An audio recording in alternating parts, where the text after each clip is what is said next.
class, welcome to Guru Kripya coaching classes. Today I will explain you exercise 2.2 linear equation in one variable. Example number 8 is here. Today I explain you 8th example.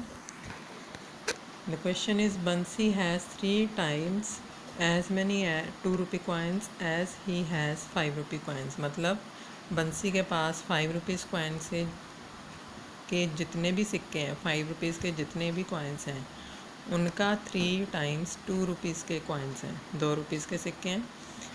आगे आया question, if he has in all a sum of ₹77, उसके पास अगर total amount 77 रुपये है, 77 rupees है।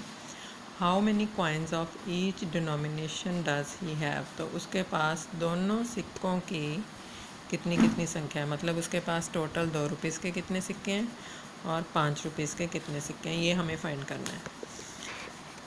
तो हमें यहाँ पे एज्यूम करना पड़ेगा 2 रुपीज़ कॉइन्स या 5 रुपीज़ कॉइन्स में से एक टर्म को एक्स, दूसरी टर्म को ट्रिपल ऑफ एक्स। अब एक्स किसको एज्यूम करना है, इस बात का ध्यान देना है। उन्होंने बोला है 3 times as many as 2 rupees coins as 5 rupees coins, मतलब 5 रुपीज़ के जितने पैसे हैं उसके पास, उनका 3 गुना, 3 टाइम्स 2 रुपीज़ के कॉइन्स हैं। तो एक्चुअल वैल्यू है जो 5 रुपीज़ कॉइन्स, उसको हम एक्स एज्यूम करेंगे, उसी के अकॉर्डिंग 2 रुपीज़ कॉइन्स को एज्यूम करेंगे, क्योंकि 5 रुपीज़ कॉइन्स के अकॉर्डिंग 2 रुपीज़ कॉइन्स हमें दिए हुए हैं।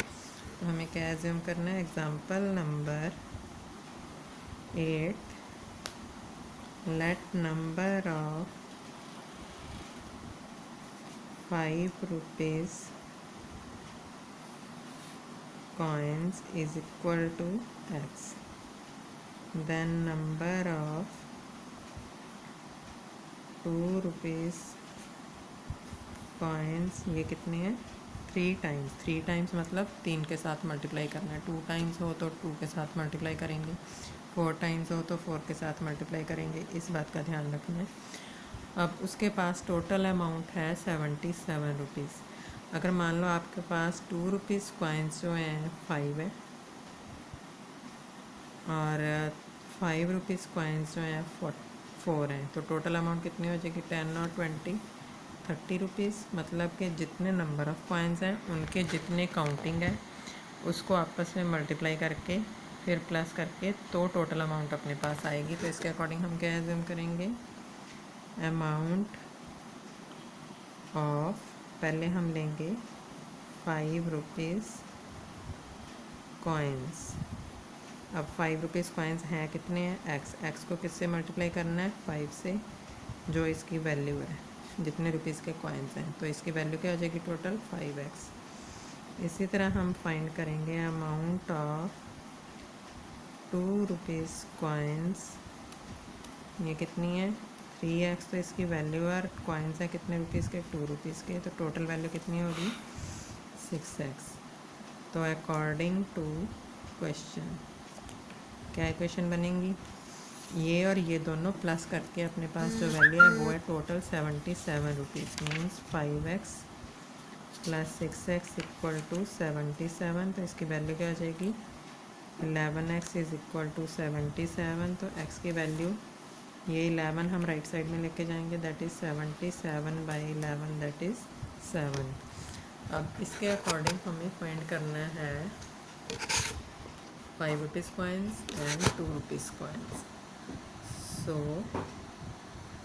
Number of 5 rupees coins is equal to X कितना था, 7, और इसी तरह से नंबर ऑफ 2 रुपीज़ कॉइन्स कितना था, 3 × 7, 3x था ना, तो ये टोटल हो जाएगा 21, और ये 7 कॉइन्स। ये तो है इसका आंसर। अगर हमें चेक करना है कि हमारा आंसर सही है या गलत, कैसे चेक करेंगे, ये जो हमने वैल्यू फाइंड की थी x की, वो हम जो इक्वेशन बनाई थी ना उसमें पुट करके देखेंगे। मतलब 5 × 7 प्लस 6 × 7, तो टोटल कितना आना चाहिए, राइट साइड में 77, इसकी वैल्यू कितनी हो जाएगी, 35 प्लस 42 इज़ इक्वल टू 77। इस साइड वैल्यू आगे प्लस करके 77 और राइट साइड की तो है ही 77 है, मतलब अपना आंसर सही है। Now I explain you example number 9। The sum of 3 consecutive multiples of 11 is 363। मतलब कि 11 के कॉन्स्टिट्यूटिव मल्टीपल्स का मतलब होता है अगर एक वैल्यू 11 है तो उसकी दूसरी वैल्यू लेंगे, उसका दूसरा मल्टीपल 22, फिर तीसरी वैल्यू लेंगे 33। या अगर एक वैल्यू आपके पास है 33 तो उससे नेक्स्ट वैल्यू 44, उससे नेक्स्ट 55, ऐसे एडजस्ट करना है इसको। कॉन्सिक्यूटिव मल्टीपल्स का मतलब ये होता है एक के बाद एक वाले multiples. Sum of 3 consecutive multiples का सम दिया हुआ है, मतलब इन्होंने 363 11 के मल्टीपल्स का। फाइंड द मल्टीपल्स हमें फाइंड करने हैं। हमें जूम करेंगे पहले। लेट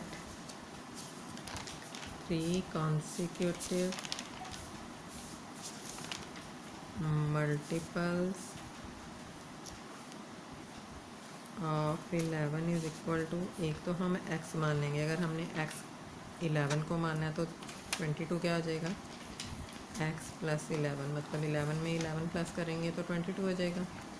और थर्ड क्या करेंगे, x में हम डबल ऑफ 11 प्लस कर देंगे, क्योंकि 11 में 22 प्लस करेंगे तो क्या आएगा 33। तो ये तो हो गए 3 कॉन्सिक्यूटिव मल्टीपल्स, मतलब x प्लस 11 एंड इसकी वैल्यू हो जाएगी x प्लस 22। अब according to question equation start करो। अकॉर्डिंग टू क्वेश्चन क्या इक्वेशन बनेगी, इन सभी का सम x प्लस 11 और फिर ये value x plus 22 equal to क्या है इसकी वैल्यू 363। अब जो वेरिएबल टर्म है सारी की सारी प्लस कर लो, x प्लस x, मतलब x तो इनमें से कॉमन आ जाएगा। x प्लस x का मतलब क्या है, x कॉमन है, अंदर क्या बचेगा इनकी जगह पे 1 प्लस 1 प्लस 1, तो टोटल वैल्यू क्या हो जाएगी 3x। जैसे मान लो आपके पास है 7x plus 5x plus 6x, तो x तो कॉमन आ गया, अंदर क्या बचेगा 7, 5 और 6 दैट इज़ 19x। ऐसे एडजस्टमेंट करनी है इनकी। अब 3x प्लस 11 और 22 कांस्टेंट है, इनको अलग से प्लस कर लो, 33 आ गया। 33 इज़ इक्वल टू व्हाट 363। अब 33 ऑन द राइट साइड क्या हो जाएगा 3x इज़ इक्वल टू 363 और ये वैल्यू इधर गई तो माइनस, तो ये क्या हो जाएगी value 3x is equal to 330, मतलब इसमें से इसको माइनस करके 330 आ गया। तो x की वैल्यू ये 3 अब राइट साइड में जाएगी, 330/3 दैट इज़, कैंसिल हो सकता है तो कैंसिल कर दो, नहीं हो सकता तो एज इट इज़। इसकी वैल्यू क्या आ गई 110। अब हमें क्या करना है 3 कॉन्सिक्यूटिव फाइंड करने हैं। सो 3 कॉन्सिक्यूटिव मल्टीपल्स ऑफ 11, एक तो था x मतलब 110, दूसरा था 110 प्लस 11 और तीसरा था 110 प्लस 22, मतलब 110, 121 and 132। This is the answer. Now I explain you one question number 13th of 2.2 exercise. ये डाउट है एक स्टूडेंट का, तो इसलिए मैं ये आपको करवा रही हूँ आज। बाकी के example I will explain you on tomorrow.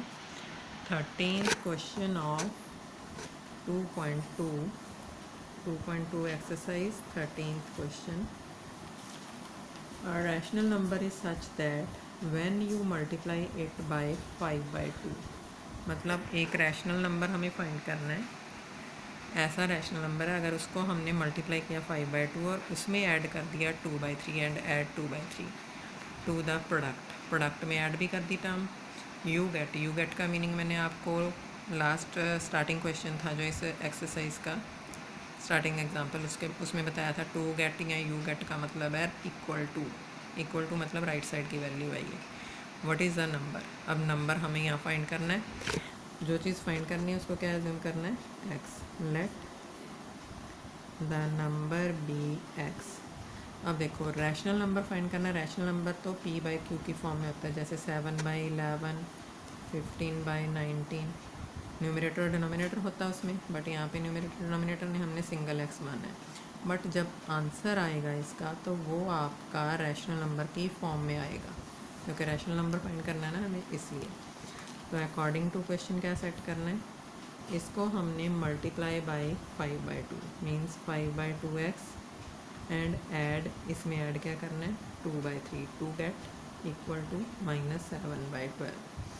अब इसकी वैल्यू क्या हो जाएगी, ये 2/3 हम राइट साइड में लेके जाएंगे। पहले 5/2x और 7/12 नेगेटिव एज इट इज़ लिख लो, जो वैल्यू दूसरी साइड जानी है उसको बाद में एडजस्ट कर देंगे माइनस, क्योंकि ये प्लस है तो उधर जाके ये माइनस हो गया। Now its value is 5/2x is equal to 12 और 3 का एलसीएम हो जाएगा 12। 12 divide by 12 1 into 7, sign minus है तो -7, 12/3 4 4 2 ज़ार 8, साइन नेगेटिव है तो इसका भी नेगेटिव ले लिया। 5/2x इज इक्वल टू, दोनों टर्म्स नेगेटिव हो तो करते हैं प्लस, बट साइन होगा -/12। अब इसमें से ये दोनों वैल्यूज़ दूसरी साइड जाएंगी 5/2। 5/2 मतलब कि डिनोमिनेटर है जो न्यूमरेटर बनेगा और जो न्यूमरेटर है वो डिनोमिनेटर बनेगा। तो इसकी वैल्यू क्या हो जाएगी,